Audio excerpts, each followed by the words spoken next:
यौवन किंवा यौन संबंधाचा कारक शुक्राला मानलं जातं. त्याच्यामुळे कुंडलीमध्ये समजा शुक्र बिघडलेला असेल, पापग्रहासोबत आलेला असेल किंवा काही अजून नीचेचा झाला असेल, दुःस्थानामध्ये म्हणजे असेल, तर यौन संबंधावर त्याचा परिणाम होतो. आता मी कामत्रिकोणाचा उल्लेख केला, म्हणजे भावासाठी पण आपल्याला पाहावं लागेल की कोणते भाव याच्याशी निगडीत होतात. तर हे 3 भाव तर आलेच, म्हणजे 3रा, 7वा आणि 11वा. जसं लग्नस्थानी राहू असेल, लग्नस्थानामध्ये स्थानी राहू असल्यावर चंद्र तिकडे केंद्र योगामध्ये गेलेला असेल तर समलैंगिकता राहू शकते. तर ती यवयुक्त होऊन चंद्र पर्वतापर्यंत उतरलेली असेल आणि शुक्र कंकण राहतं कोणाकोणाला या बोटापासून तर हे असेल, या 2 बोटांना ते दुहेरी असेल आणि ते दुहेरी शुक्र कंकणामध्ये फुलीचं चिन्ह किंवा तीळ गेलेला असेल तर ती व्यक्ती समलैंगिक राहते.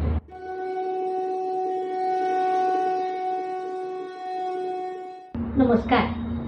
ॲस्ट्रोगुरू डॉक्टर ज्योती जोशी या चॅनलवर आपण समाजातील अनेक प्रश्नांवर अनेक पद्धतीने बोलत असतो. समाजात खूप प्रश्न असतात.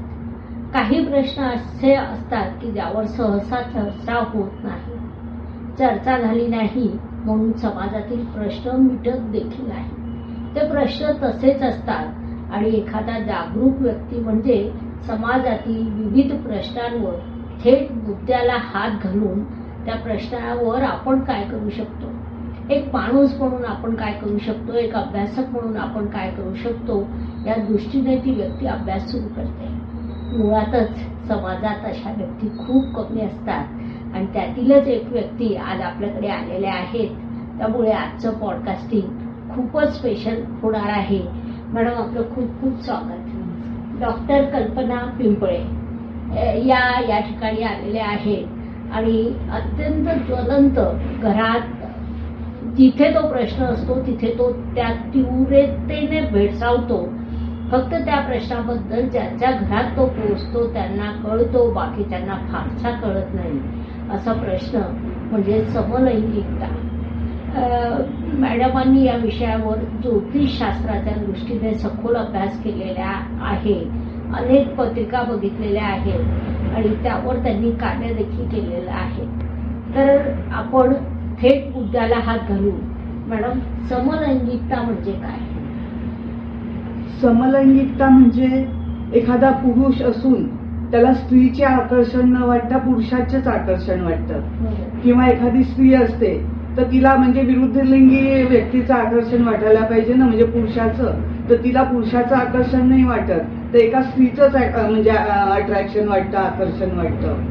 तर असं पुरुष असून पुरुषाचेच आकर्षण वाटणे किंवा स्त्री असून स्त्रीचेच आकर्षण वाटणे, अशा व्यक्तीला आपल्याला समलैंगिक म्हणावं लागेल. तर मग असे जे पुरुष राहतात की म्हणजे ते पुरुष असून पुरुषाकडेच आकर्षित होणारे, तर त्यांना गे म्हटलं जातं, आणि स्त्री असून स्त्रीकडेच आकर्षित होणाऱ्या स्त्रीला लेस्बियन म्हटलं जातं. म्हणजे असं थोडक्यामध्ये आपल्याला हे एक्सप्लेनेशन देता येईल. समलैंगिकता परीक्षणाची आवश्यकता आहे का? हो, मला तर वाटतं फारच आवश्यकता आहे.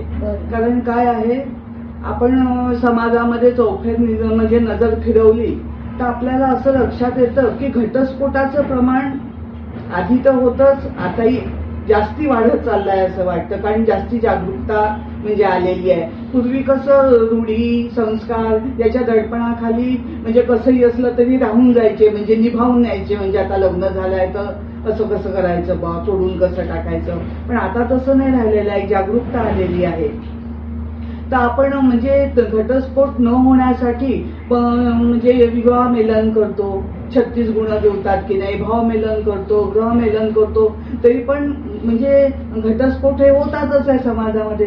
तर माझ्या असं लक्षात आलं की काही काही कारणं म्हणजे जे आहेत तर तिच्यामध्ये समलैंगिकता असणं हे पण एक मोठं कारण आहे. म्हणजे काही काही केसेसमध्ये मी असं पाहिलं की त्या म्हणजे लग्न झाल्यावर त्या पुरुषांनी स्त्रीला 6 महिनेपर्यंत म्हणजे त्याच्यापेक्षा जास्ती काळपर्यंत हातही नाही लावला. विवाहाची प्रत्येक मागणी राहते पण म्हणजे त्याला इंटरेस्टच वाटत नव्हता म्हणजे तिच्यामध्ये.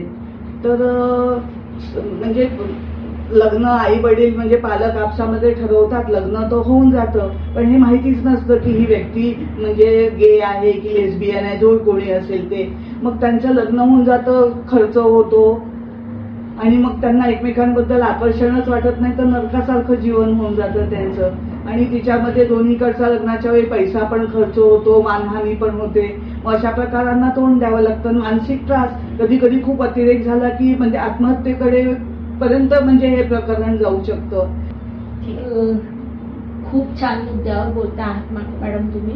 विवाह म्हणजे दोन व्यक्तीचा नाही, दोन कुटुंबाचा संबंध तिथे येतो आणि त्याचा जो काही प्रभाव होतो तो दोन्ही कुटुंबांवर थेट होतो.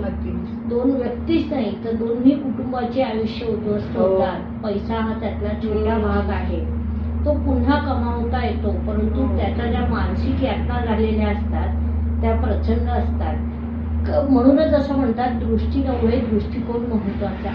हा दृष्टिकोन तुम्ही पाहिला, तुम्ही निर्माण केला आणि इतरांना देखील मार्गदर्शन करीत आहात, ते महत्वाचं. अशा प्रकारचे क्लायंट्स आले होते ना, त्याच्यामुळे म्हणजे हे झालं म्हणजे की नाही या गोष्टीवर प्रकाश टाकायला पाहिजे. बाकी हे पण एक कारण आहे घटस्फोटाचं, तर आपण सावध होऊ शकतो. म्हणजे आपण अलर्ट करू शकतो जे आपल्याकडे कुंडली घेऊन आले असतील की त्यांना की बाबा मला अशी शंका येते, तुम्ही विचार करा इथे तुमची मुलगी द्यायची की नाही, किंवा तुम्ही विचार करा तुमच्या मुलासाठी ही मुलगी करायची की नाही. खूपच छान. म्हणजे आलेल्या जातकामुळे तुमचा प्रश्न लक्षात आला आणि पुढून तुम्ही त्याबाबत सावध झाल्यात आणि आता इतरांना सावध करत आहात. प्रयत्न खूपच छान. तर या परीक्षणासाठी म्हणजे समलैंगिकता परीक्षणासाठी कुंडलीतल्या कोणकोणत्या बाबींवर लक्ष द्यावं? म्हणजे उदाहरणार्थ ग्रह, नक्षत्र, कोणकोणत्या राशी, कोणकोणते भाव किंवा जन्म कुंडलीमधील कोणती विशिष्ट ग्रहस्थिती याबद्दल थोडं मार्गदर्शन करा. हो. तर हे पहा, ग्रहाधीनम जगत सर्व ग्रहाधीनो नरावर, कालज्ञानम ग्रहाधीनम ग्रह कर्म फलप्रद. जे काही आहे सृष्टीमध्ये तर ग्रहांच्याच विचारावर आहे. तर ग्रहांना तर खूपच महत्व आहे. प्रत्येक ग्रहाचं म्हणजे वैशिष्ट्य आहे. तर तिच्यामध्ये पहा तुम्ही, आपण सूर्य, मंगळ आणि गुरु हे पुरुष ग्रह आहेत. नंतर चंद्र आणि शुक्र हे स्त्री ग्रह आहेत. नंतर बुध आणि शनी यांना नपुसंक ग्रह म्हणून मानल्या जातं. तर केतू मोक्षकारक मानतो आपण. यौवन किंवा यौन संबंधाचा कारक शुक्राला मानलं जातं.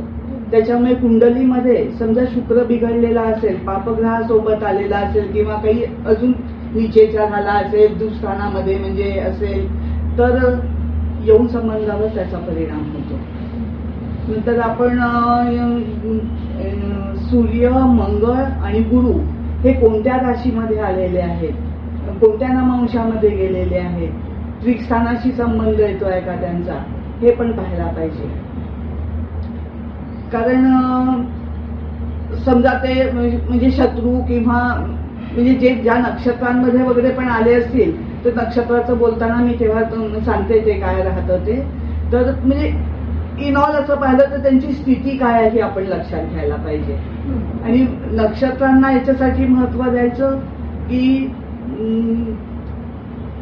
नक्षत्र म्हणजे जसे तत्व राहतात तर प्रत्येक नक्षत्रांचे पण तत्व म्हणजे राहतात, पृथ्वी, वायू, जल,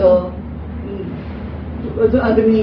तर त्या नक्षत्रा म्हणजे कोणत्या तत्वामध्ये आहे ते आणि कोणत्या लिंगाचे पण आहेत नक्षत्र. जसे हे आपले ग्रहांना लिंग राहतात तसे नक्षत्रांना पण राहतात लिंग.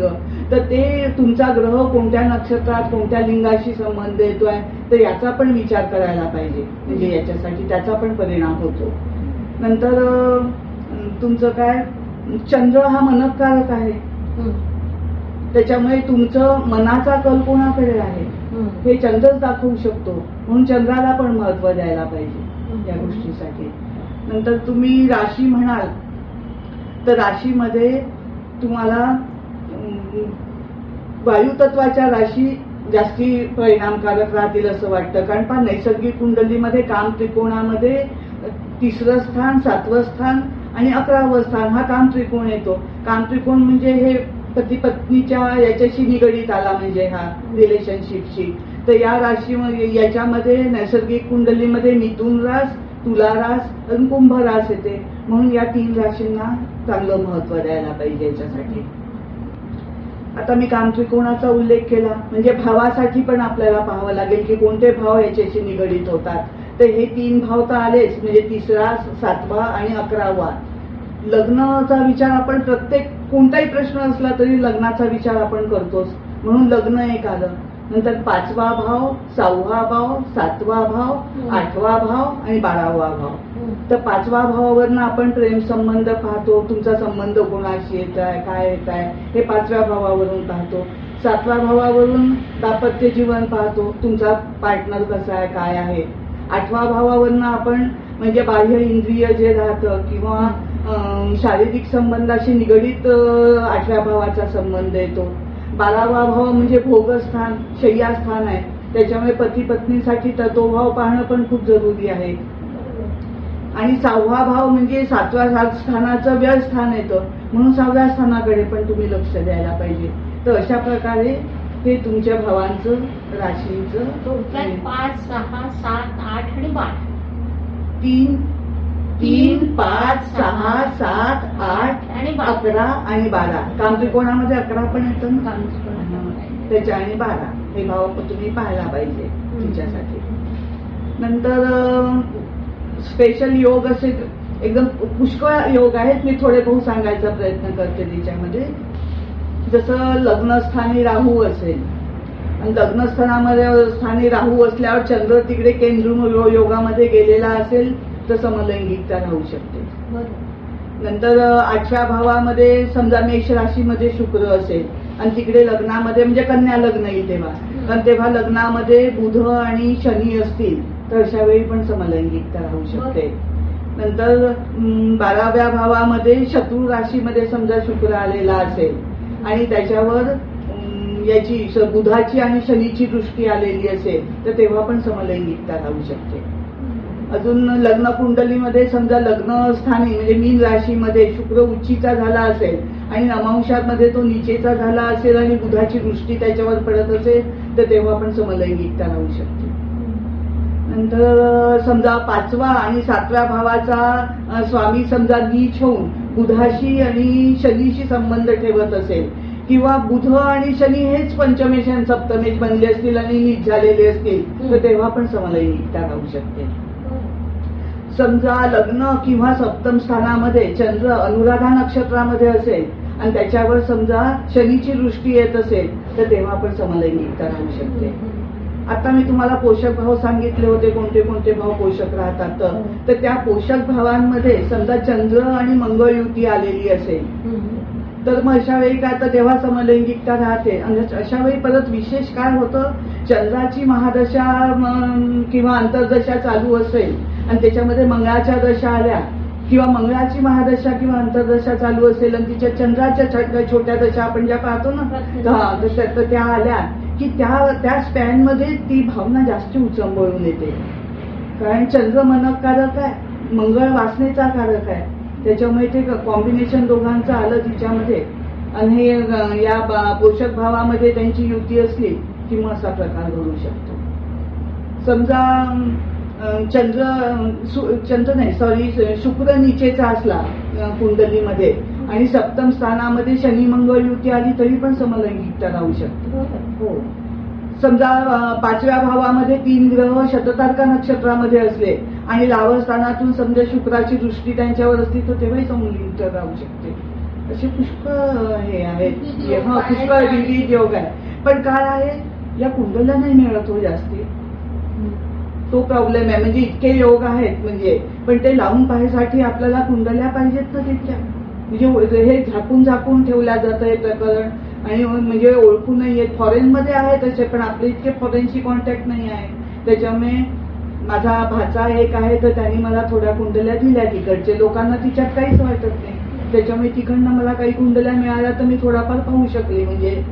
पण इथे इंडियामध्ये तर संशोधन करायचं म्हटल्यावर अनेक कुंडल्या हो म्हणजे तुम्हाला आहेत खूप काही अशा या विषयावरच्या खूप काही कुंडल्या, कारण की जातक आपल्याशी खूप मोकळं बोलत असतात, हो. ते सांगतात आपल्याला. तर तशा काही कुंडल्या आहे, मी त्या देखील तुम्हाला अभ्यासाला पाठवते. जरूर जरूर जरूर. म्हणजे मी जे काही संकलन केलेलं आहे, मी त्याची मोठी नाहीये की हे सगळे रूल मी बनवले. आपण इकडचं तिकडचं ऐकतो, वाचतो, थोडी तर्कबुद्धी लावतो आपली, पण सगळं काही माझंच आहे असं मी नाही म्हणू शकत ना. म्हणजे माझ्यापेक्षा जे विद्वान लोक आहे किंवा ज्यांनी कोणी हिच्यावर म्हणजे काम केलेलं आहे, तर त्यांचं आपण संकलन आपल्याजवळ करून ठेवतो आणि ते सगळं जमवून मग आपण आपल्याजवळ आलेल्या याचा आढावा घ्यायचा प्रयत्न करतो की कसं काय. म्हणजे मी देते, माझ्याजवळ आहे. धन्यवाद धन्यवाद. मॅडम, तुम्ही हस्तसामुद्रिकचा देखील अभ्यास करतात. हो. तर हस्तसामुद्रिक शास्त्राच्या मदतीने आपण हा विषय बघू शकतो. हो, बिलकुल बघू शकतो. याच्यामध्ये मला माझ्याजवळ 3 कंडिशन्स आहेत, अजून जास्ती पण असू शकतात, पण माझ्या माहितीतल्या फक्त 3 कंडिशन याच्यामध्ये. तर पहिली कंडिशन अशी राहील की तुमची करंगळी लहान असेल तर. लहान केव्हा म्हणून आपण करंगळी, हे तुमचं अनामिकेचं ही वरची लाईन आहे, म्हणजे हे वरचं पेरं आहे. तर या पेऱ्यापेक्षा ही करंगळीची उंची कमी असेल तर मग करंगळी लहान म्हटल्या जाते.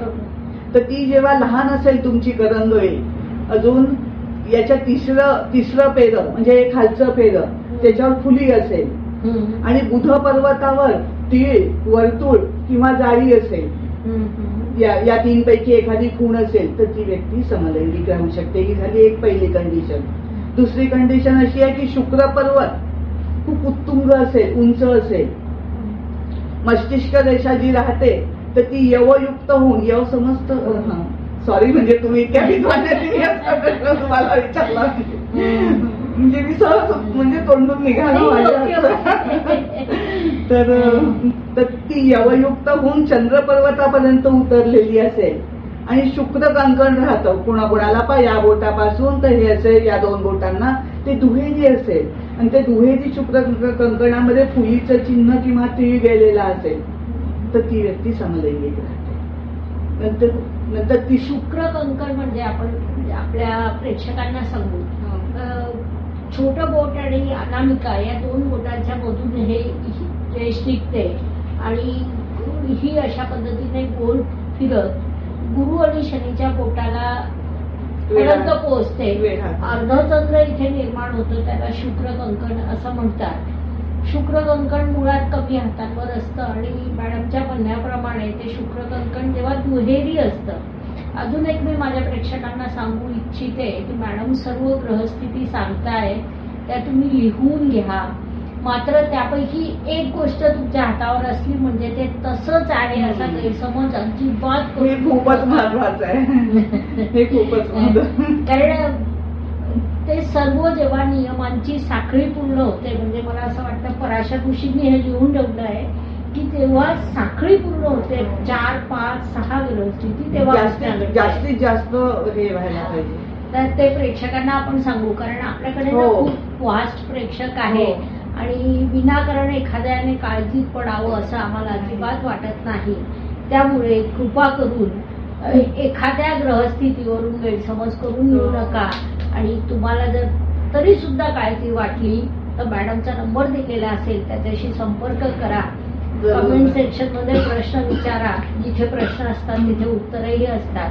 तर तुम्ही शास्त्रशुद्ध पद्धतीने पुढे जावं असं यातलं मी तुम्हाला मार्गदर्शन करेन. अजून एक तिसरी कंडिशन सांगते मी की शनीचं बोट हे मध्यम आहे आपलं. तर शनीचं बोट जे आहे तर त्याच्या पहिल्या आणि दुसऱ्या पर्वावर फुली असेल आणि शनी पर्वतावर पण फुली असेल तर असे लोक पण समलैंगिक राहू शकतात. खरं म्हणजे तर अशी कंडिशन असेल तर या लोकांना ना म्हणजे संबंधच ठेवायला आवडत नाही. म्हणजे हा अनापत्य योग आहे असं म्हटलं तरी चालेल, पण यदा कदाचित संबंध ठेवलाच या लोकांनी तर यांचं समलैंगिक राहू शकतो. आपण ज्या वास्तूत राहतो त्या वास्तूच्या याच्याशी काही संबंध येतो का? आता हे पहा, वास्तू संबंधी पर्सनली माझा स्वतःचा अभ्यास नाही आहे, पण मी या विषयासंबंधी जेव्हा म्हणजे माहिती गोळा करायला सुरुवात केली तर आपण सगळ्याच अँगलनी पाहतो ना की यांनी आहे का, त्यांनी आहे का, त्यांनी आहे का. तर वास्तू संबंधी मला त्यांचं फर्स्ट नेम अजून आठवत नाही बरोबर, आणि पण सांगूही नका. हा ठीक आहे ठीक आहे. मग मला आठवतही नाहीये, कारण ते काय होतं ना, आपण असं वाचनामध्ये आपल्या येतं म्हणजे तरी आपण काही गोष्टी आपल्या शास्त्राप्रमाणे जमतो त्यामुळे तुम्ही नाव न सांगणं चालेल. ठीक आहे, धन्यवाद मॅडम. कारण ते मला थोडंसं वाटत होतं की मी त्यांचं हे तुम्हाला सांगून राहिली आहे, पण म्हणजे त्यांच्या नावाखाली मी नाही सांगत आहे, मी हे प्रामाणिकपणे सांगते की हे माझं मत नाही आहे, हे त्यांचं मत आहे म्हणून, कारण माझा अभ्यास नाही एवढा याच्यावर, पण त्यांचं मत मी तुमच्याशी शेअर करू शकते. तर त्यांचं जे म्हणणं आहे की आग्नेय कोपऱ्यामध्ये खूप पाणी असेल, नंतर दक्षिण भागामध्ये पण वास्तूच्या पाणी असेल खूप आणि हिरवी झाडे असतील, आणि नैऋत्य कोपऱ्यामध्ये खूप मोठा वृक्ष असेल हिरवा, आणि नैऋत्य कोपऱ्यामधल्या जी रूम राहते तर तिला खूप खिडक्या आणि दरवाजे मोठे मोठे असतील, तर त्या खोलीमध्ये तुमच्या घरातल्या तरुण मुला मुलींना जास्ती वास्तव्य करू देऊ नका, नाहीतर ते समलैंगिकतेकडे वळू शकतात. तर त्यांनी तिच्या उपायही सांगितलेला होता की त्या खोलीमध्ये तुम्ही लाल पडदे लावा, नंतर चादरीचा उपयोगही लाल करा, नंतर याच्या राहू अजून केतूच्या प्रतिमा जमिनीमध्ये पुरा, धूप अगरबत्ती वगैरे करा, नंतर आतून बाहेरून त्या रूमला अर्धनारी नटेश्वराच्या प्रतिमा लावा, त्याच्यामुळे म्हणजे हे जे आहे ते कमी होऊ शकतं. आणि शक्यतोवर तिथे झोपायला वगैरे देऊ नका, म्हणजे जे तरुण म्हणजे त्यांचा कल या प्रवृत्तीकडे जाणार नाही. पण याचा अनुभव मला नाहीये मात्र, हे मी सांगते. हे शास्त्र याच दिशेने कार्य करतं. म्हणजे एकतर आपण विवाह योग्य मुलांना किंवा मुलींना नैऋत्य रूप कधीच देत नाही. नैऋत्य दिशा ही आपल्याकडे मुख्यतः विवाह झालेल्या व्यक्तींसाठी असते. दुसरं हा उपाय सुद्धा आहे, आणि नैऋत्येला रूम आली ना की तिच्या खिडक्या एक तर पश्चिमेला किंवा दक्षिणेला येतात, आणि तिथे तो प्रश्न निर्माणच होतो. आणि म्हणून शक्यतोवर सगळ्यात उत्तम रोग झाल्यावर उपाय शोधण्यापेक्षा अशा रूममध्ये तरुण मुला मुलींना झोपायला न देणं हे सर्वात उत्तम. कुटुंब प्रमुख व्यक्तीने नैऋत्य दिशा घ्यावी, आणि त्यामुळे बरेच प्रश्न कमी होतात. हे तुमच्याकडनं मला छान कळलं, कारण माझा वास्तूचा अभ्यास नाही एवढा. आपलं शास्त्र हे खूप खूप ऐतिहासिक आहे, हजारो वर्षाची त्याला परंपरा आहे. तर अशा या प्राचीन शास्त्रामध्ये कुठे समलिंगी संबंध किंवा याचा काही उल्लेख आलेला आहे का, आणि जर आला असेल तर आपण ज्योतिषशास्त्राशी संबंधित त्याचा अभ्यास केला आहे का? आपलं शास्त्र खूप जुनं आहे. बृहत्पराशर होराशास्त्रामध्ये उल्लेख आहे याचा. ते काय म्हणतात की स्त्रीच्या बाबतीमध्ये त्यांनी दिलेलं आहे की स्त्रीचं लग्न आणि चंद्र लग्न म्हणजे राशी कुंडली दोन्ही विषम आलेल्या असतील, दोन्ही म्हणजे लग्न पण विषम, अजून चंद्र राशी पण विषम, तर हे आले तर ती स्त्री पुरुषासारखी वागते. तिच्या आवडी निवडी किंवा तिचं वागणं हे पुरुषी थाटाचं राहतं. तिची आकृती पुरुषासारखी म्हणजे बॉडी लँग्वेज तशी असते. हा श्लोक आहे. हो आहे. अजून नंतर दुसरं हे करताना त्यांनी काय म्हटलेलं आहे की असंच मला आठवतं की पुरुषाच्या कुंडलीत स्त्री लग्न, स्त्री राशी किंवा त्याला आपण सुदर्शन चक्र म्हणतो, त्याचे तिन्ही विभाग स्त्री राशीचे आहे. हो, म्हणजे बायकीपणा राहतो त्यांचं, म्हणजे त्यांचे हावभाव, बोलण्याची स्टाईल हे म्हणजे असं. तसं दुसरं एक कंडिशन त्यांनी अशी सांगितली आहे बृहत्पराशर होराशास्त्रामध्ये माझ्या वाचनात आली होती की म्हणजे हे दोन लग्न म्हणजे जसं चंद्र लग्न आणि आपलं लग्न म्हणजे आपलं चंद्र राशी आणि सूर्य राशी. सूर्य राशीचं नाही दिलेलं आहे हे. या दोन पैकी एक विषम असेल आणि एक सम असेल तर मग तिच्यामध्ये काय होतं, त्या स्त्रीमध्ये दोन्ही प्रकारची आवड राहते. म्हणजे गुण म्हणजे आवड म्हणजे गुण दोन्ही प्रकारचे राहतात. मग तिच्यामध्ये अजून आपल्याला खोलामध्ये शिरायचं असेल तर कोणतं लग्न जास्ती बलवान आहे, म्हणजे चंद्र लग्न बलवान आहे जास्ती की हे लग्न म्हणजे राशी स्वामी म्हणजे ते लग्न बलवान आहे की आपलं लग्न म्हणजे आपण जे लग्न काढतो की नाही कुंडली काढताना जन्मलग्न कुंडलीमध्ये ते लग्न म्हणजे बलवान आहे. तर जे बलवान असेल तर तो गुण तिच्यामध्ये जास्ती राहतो. म्हणजे समजा एका पुरुष आहे तर त्या पुरुषा त्याला लावून पाहिलं समजा आपण पुरुषाच्या कुंडलीला आहे तर त्याच्या कुंडलीमध्ये समजा स्त्री लग्न बलवान आलेलं असेल तर तो आहे तो पुरुष. पण स्त्री लग्न बलवान आहे तर मग त्याला म्हणजे स्त्रियांसारखं जास्ती म्हणजे त्याचं वागणं बोलणं हे राहील. मग त्याचं अट्रॅक्शन म्हणजे स्त्रीकडे न राहता तो स्वतः म्हणजे वरतून पाहिला तर तो पुरुष आहे पण आतून त्याचं म्हणजे लाइकिंग स्त्रीसारखं आहे. त्याच्यामुळे मग त्याला हे ना स्त्री न आवडता मग पुरुष आवडायला लागतो कारण आतून लाइकिंग त्याचं म्हणजे जी घडण आहे आपण म्हणू तर ती पुरुषाकडे अट्रॅक्ट करणारी. नंतर हिच्यामध्ये पण उल्लेख आहे पहा तुमचं सारावली कल्याण वर्माचा म्हणजे सारावली आहे ना तर तिच्यामध्ये पण उल्लेख आहे. त्याच्यामध्ये त्यांनी असं म्हटलेलं आहे की विषम लग्न असेल आणि विषम लग्न असताना शुक्र चंद्र आणि बुध हे एकदम निर्बल असतील. अजून शनी तुमचा मध्यम बली असेल. अजून सूर्य मंगळ आणि गुरु हे 3 ग्रह खूप बलवान असतील तर मग ती स्त्री पुरुषासारखीच आकृती राहून पुरुषासारखंच म्हणजे तिला सगळं पुरुषी म्हणजे पुरुषाकृती स्त्री राहते ती म्हणजे.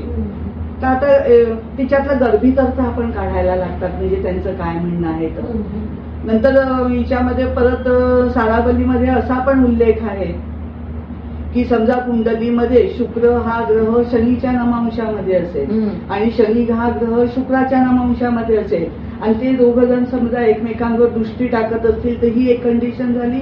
आणि दुसरी कंडिशन अशी झाली की समजा स्त्रीच्या कुंडलीमध्ये वृषभ लग्न असेल किंवा तुला लग्न असेल आणि दोन्ही या लग्नांचे नमांशामध्ये कुंभ लग्न उदित होत असेल तर अशी स्त्री म्हणजे आपली कामवासना भागवण्यासाठी किंवा शांती स्वतःची करून घेण्यासाठी दुसरी पुरुषाकृती स्त्री राहते.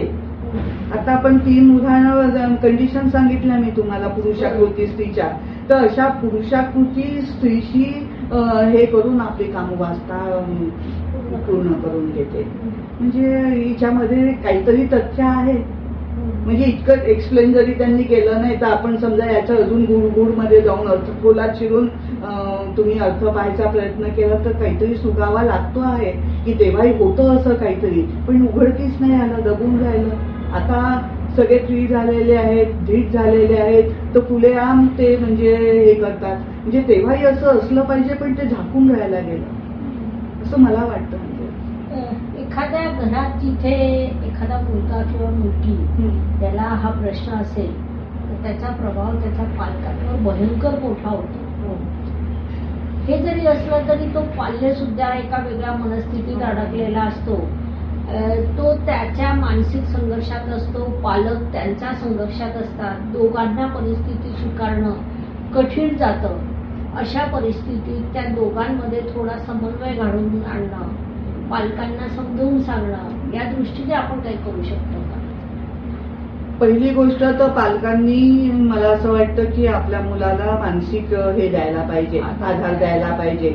कारण म्हणजे त्याला पण मनात कुठेतरी गिल्टी वाटत असेल ना की आपण सगळ्यांपेक्षा वेगळं आहे बुवा म्हणून. म्हणजे समजतं की मला असं नाही वाटायला पाहिजे पण मला असं वाटतंय म्हणजे मी काहीतरी वेगळं आहे. तर अशा वेळी आईवडिलांनी त्याला मानसिक आधार द्यायला पाहिजे. कारण आई वडीलच त्याला हे नाही करणार तर समाज काय देणार नाही काय. समाजाला तोंड द्यायचं म्हटलं तर समजा घरूनच धुतकारला गेला तो तर मग असे मुलं विचार करून किंवा प्रेशर देऊन आत्महत्येपर्यंत शक्य करणं जाऊ शकतात. त्याच्यामुळे सगळ्यात पहिली गोष्ट आहे की आई वडिलांनीच त्याला मानसिक आधार द्यायला पाहिजे. आणि याच्या दृष्टीने तुम्ही विचाराल म्हणजे कुंडलीच्या दृष्टीने तर असं कुठे वाचनामध्ये नाही आलं मला की म्हणजे त्यांचं म्हणजे काय करू शकू आपण त्यांच्यासाठी.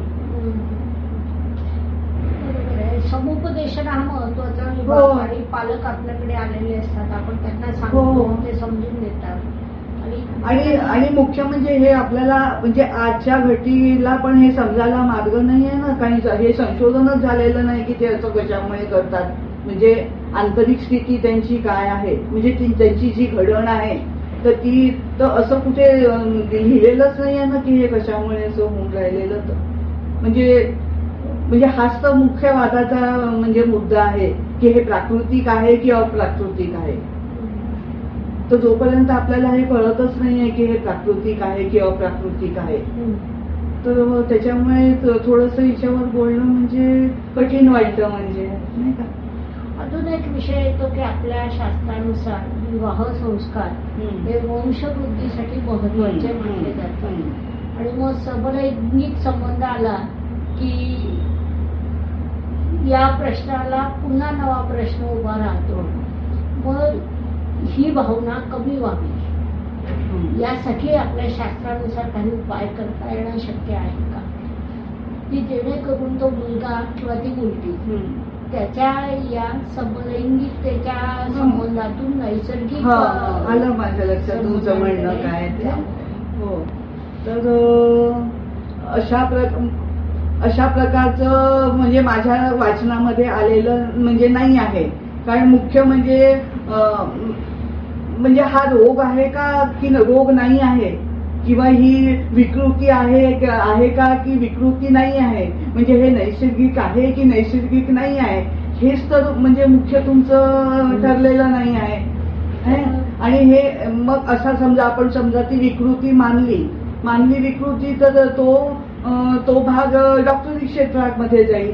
आपण तर काही डॉक्टर नाही आहे, त्याच्यामुळे आपण तिच्यावर असं स्पष्ट काही म्हणू नाही शकत की नाही हे असं केलं तर याचं परिवर्तन असं होईल.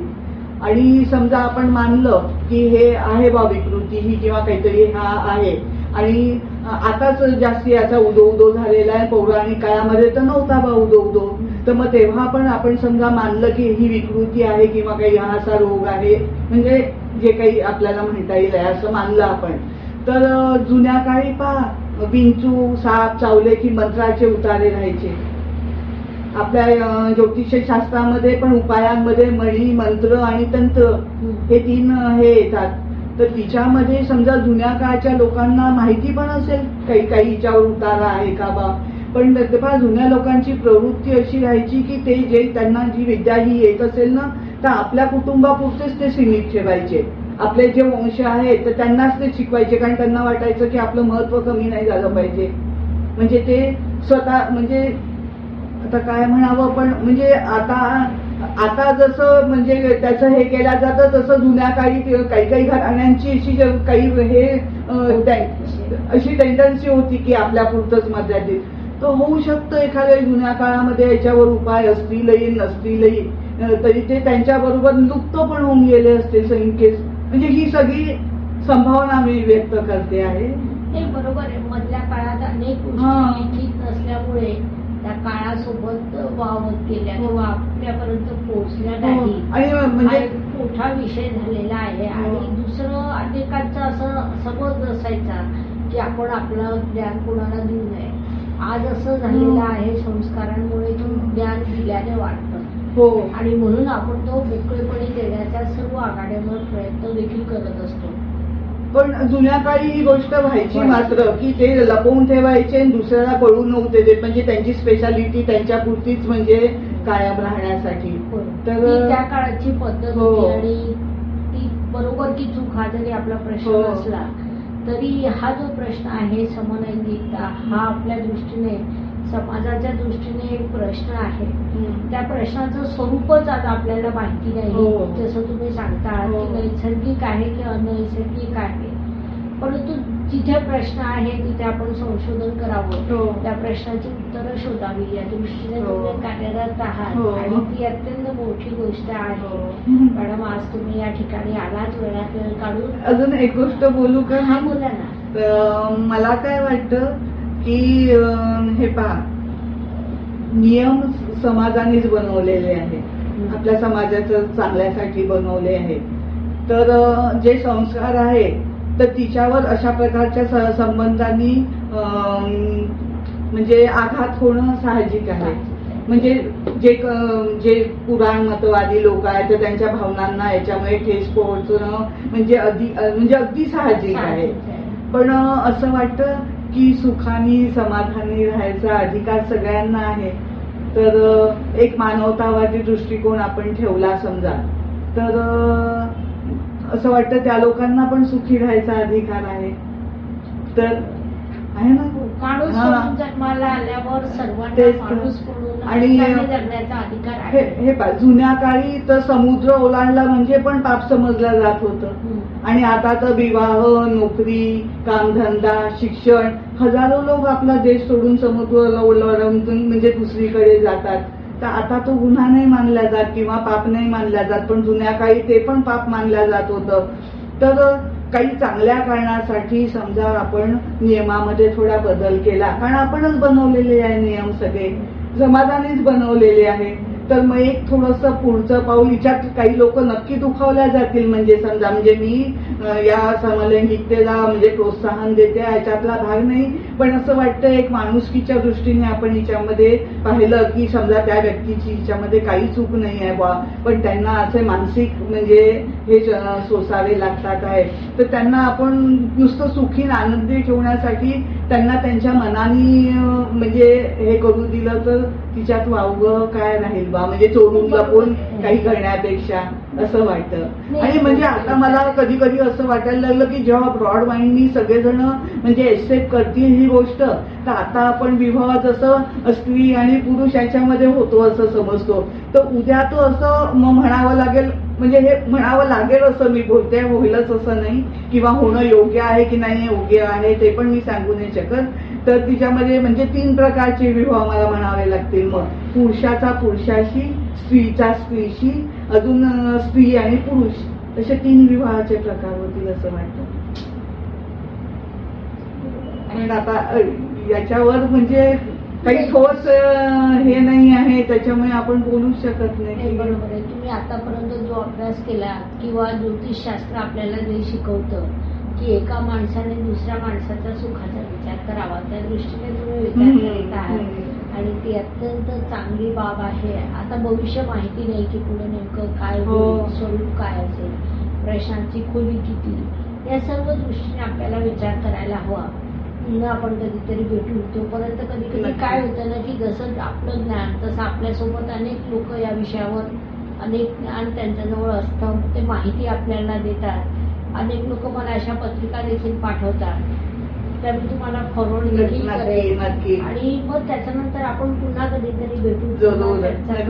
आज तुम्ही आला त्याबद्दल खूप खूप धन्यवाद. शुभम भवतु. जय ज्योतिष. आणि तुम्ही पण मला बोलावून मला याच्यावर म्हणजे 4 लोकांसमोर माझे विचार प्रगट करायची संधी दिली, याच्यासाठी खूप खूप धन्यवाद आपले. नमस्कार. शास्त्राचा अभ्यास करण्यासाठी माझी मराठीतून 11, हिंदीतून 2 अशी पुस्तकं प्रकाशित झाली आहेत. विशेष बाब म्हणजे मी स्वतः संशोधित केलेली ज्योती जोशी पद्धती अर्थात जे पद्धती या विषयावर स्वतंत्र ग्रंथ उपलब्ध आहे, त्याचा देखील लाभ घ्यावा. यूट्यूबची कार्यप्रणाली ही मुख्यतः लाईक, शेअर आणि सबस्क्राईबवर चालते. Please like, share and subscribe the channel. धन्यवाद. शुभम भवतु. जय ज्योतिष.